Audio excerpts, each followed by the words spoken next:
движимая чувством долга перед Родиной, простая советская женщина, работница Нагимяна Биуллина, одна изготовила для воинов Красной Армии 216 тысяч пар валенок.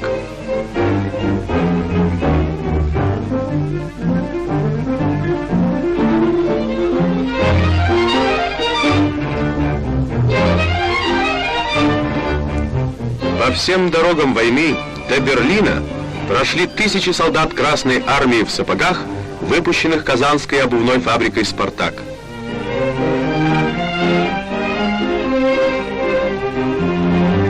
День и ночь, не зная устали, трудились люди.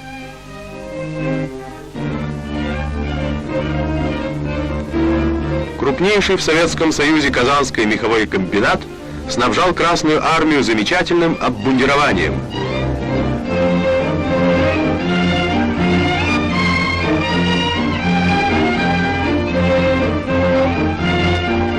Легкие меховые комбинезоны, теплую обувь посылал Татарстан летчикам и танкистам.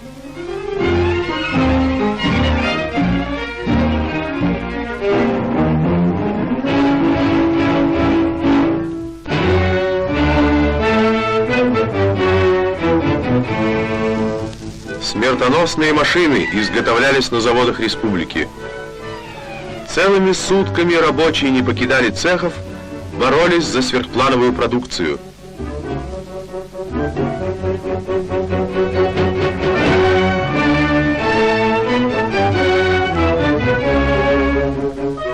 На запад, к линии фронта, отправлялись первоклассные боевые самолеты.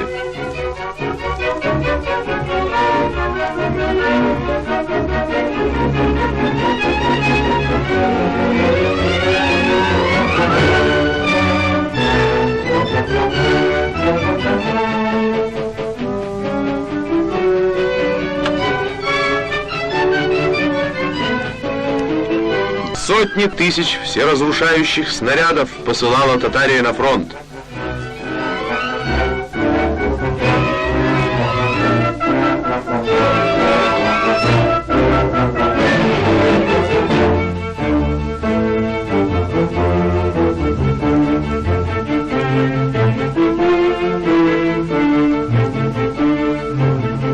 В едином стремительном темпе работали станки, машины.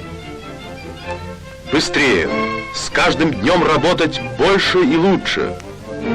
Известная стахановка страны Наталья Лаврентьева ежедневно выполняла 12 производственных норм. Все заводы, фабрики, мастерские работали для Красной Армии. Никогда не забудет Родина людей, разящих врага самоотверженным трудом, героических солдат тыла.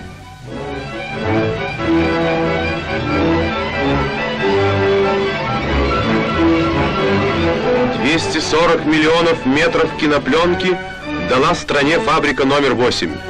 Борьба за качество, за честь фабричной марки стала девизом коллектива.